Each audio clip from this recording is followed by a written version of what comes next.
Hello, Frisco, and happy Thursday, day after Cinco de Mayo. It is time for Angelia to be live with us again. And tonight's episode, I'm titling The Math Just Doesn't Add Up. So we're going to go deep into why Angelia's opponent's math just isn't working for me. And I'm an economics major, have an economics degree from UT Austin. So I need an explanation on how we're going to make all of this work. So Angelia, welcome.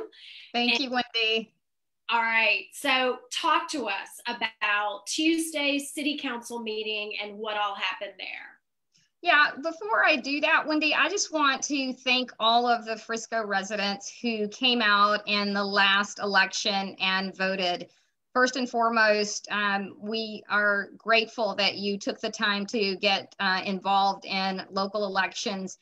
We normally have not seen very strong turnout for local elections. It was a little bit better this time. And so we're really thankful and appreciative of those of you who took the time to come out.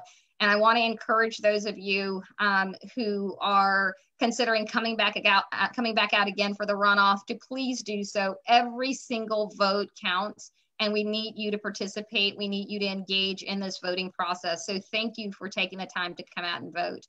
We definitely appreciate your participation in the voting process. As it pertains to what's happening in the city, I mean, you know, there's just so much exciting growth and development that's happening in our city. If you are really locked in and in tune to what's happening in Frisco, hopefully you are excited about what's happening in this city. We are just continuing to grow as a city. We're continuing to be a magnet for great organizations to call Frisco their home. And I'm thrilled about what's happening.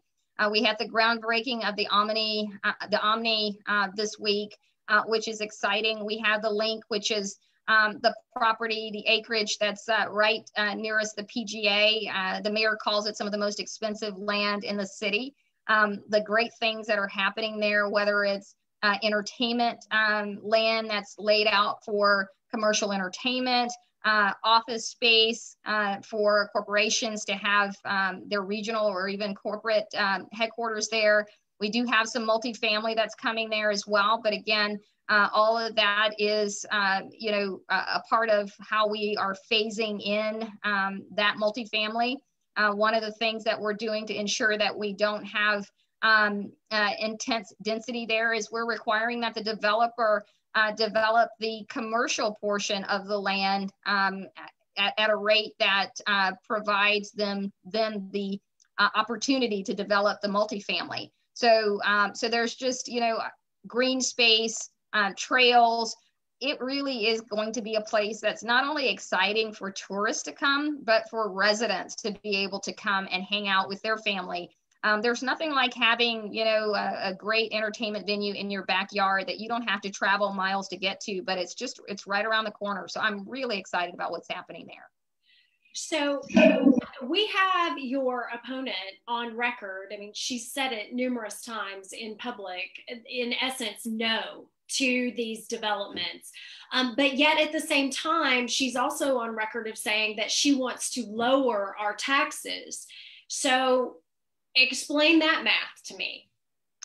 Well, it's hard to explain that math, Wendy, because as you said, when you opened up, the numbers don't add up. And if you're not experienced in business, as my opponent is not, and I think she's probably a great veterinarian, but it takes an understanding of business to know that you can't cut revenues without impacting expenses. You only have two buckets when it comes to budgeting. You only have revenue coming into the city, which, our largest revenue driver for our city comes from ad valorem taxes. 52% of our $183 million general fund budget is made up of ad valorem taxes. So you can't just keep saying no, no, no when it comes to taxes and not expect that to impact the expenses, because 48% of our expenses are in the area of public safety, police and fire.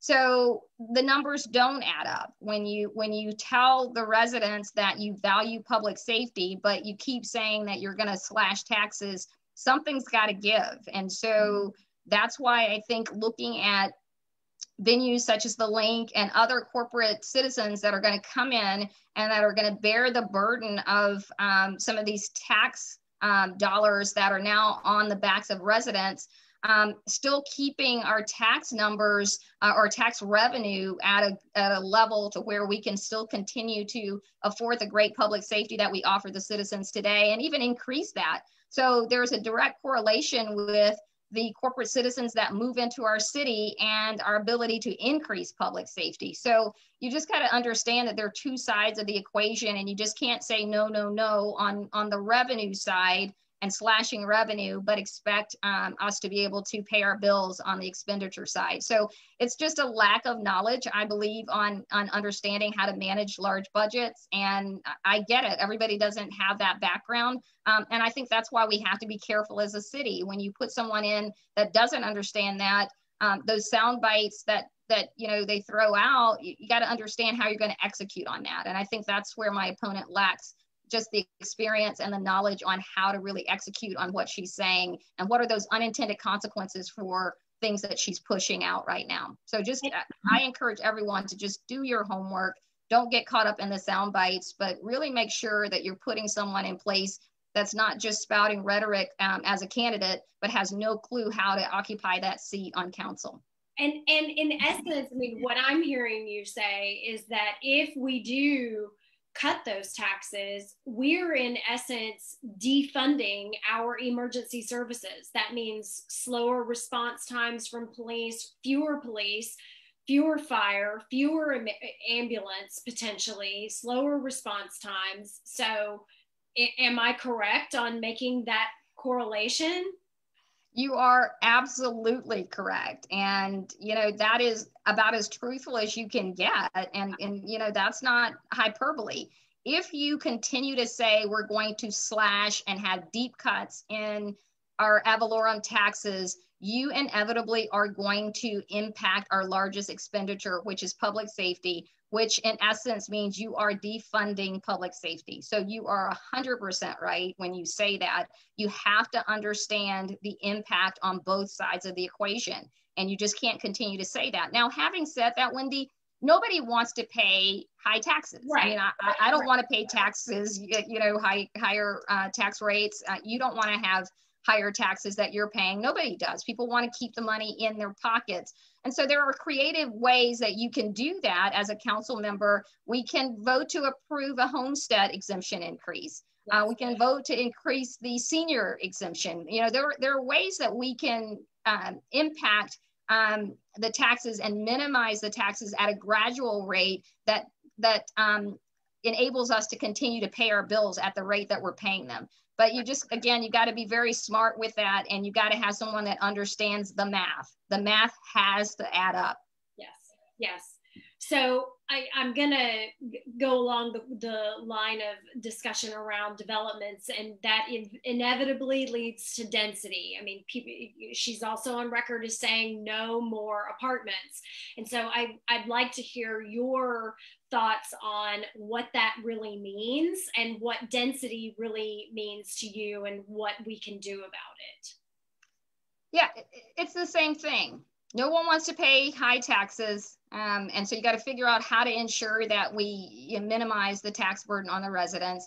And no one wants an overcrowded city. I mean, it's ludicrous for anyone to think that, we want an overpopulated city. None of us came to Frisco because we wanted it to become a Manhattan. I mean, that's not what we came to the city for. So no one wants excess density, but there are ways that you can balance that. And there's ways to be strategic and manage that. And so when you say no apartments, let me tell you what you're saying no to when you say absolutely no apartments. You're saying no to corporations who are bringing in high paying jobs for people who are at the entry level in their careers, and they may not either be able to afford a house right now in Frisco, or they may not be ready for a single family home, and they may want to enjoy as a single person the low maintenance life of living in an apartment. You will be saying no to those UNT students who are coming here and are looking for a place to live. You could be saying no to even higher level executives and corporations who are moving from other states and don't want to make a commitment to a home just yet. They want to get comfortable in the city before they commit to a house. And that's exactly what my husband and I did. We were in an apartment for a year while we were building our home. And so even those people who are building homes, where do they stay? So saying no without understanding, again, all of the unintended consequences is just absolutely the mark of an inexperienced mind.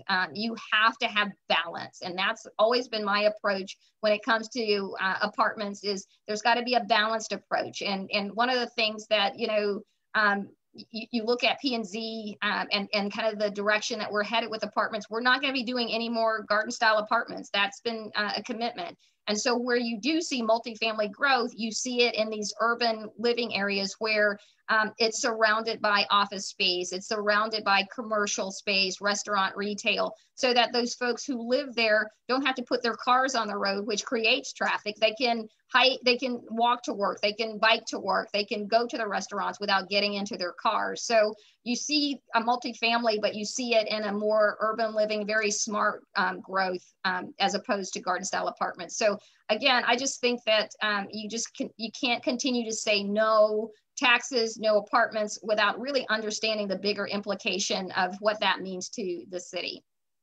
Well, especially in, like you said, rounding out that life cycle of Frisco. We don't want to be the town that raises great students and they go off to college, even if they don't go to UNT or Collin College, they go off somewhere else. We want them to come back. And they can't come back if the starter home price is $500,000. I mean, that just, and we want them to come back and raise their families here or stay here. I mean, we want them to go to college here and potentially stay here long term. So any other final thoughts? I mean, we are now, 1 month, less than 1 month, 1 month from yesterday on the final election day. So any thoughts for moving forward over these next several weeks? I would just, I want to really compel the Frisco voters to come back out. I know that there's a lot of exhaustion with, voting, especially coming out of the national election in November of last year, coming now to the primary election, and then now having to come back out in June, the heart of vacation month, to participate in the runoff. But I would just, I really would encourage you to make sure that you come back out to the polls. There is, and you've heard me say this a couple of times, Wendy, on these Facebook Lives, there is a result that comes from voter apathy. Yeah. And so if you think Frisco is great and you think, wow, why bother coming out to the polls? Things are wonderful. There's a result to that, because then you abdicate your vote to people who may not think or want the same vision of Frisco that you do, but yet they're coming out and they're voting for a candidate that might have a different vision of Frisco. So I would encourage you, do not stay at home. Come out to the polls. Early voting starts May 24th through June 1st, and then election day is June 5th. Whether you do early voting, whether you do election day, to not abdicate your city and the vision and future of this city to others who might decide to come out and vote, and it may not be aligned with your direction and your vision for our city. So please get involved in the voting process. Do your homework on the candidates. Make sure that you're looking at not only the sound bites that candidates put out, but you research whether or not a candidate can actually execute on their sound bites. I could sit on here and give you a ton of sound bites, but that's not who I am. That's not how I operate. What I will tell you is that I will be smart when it comes to making decisions on behalf of Frisco.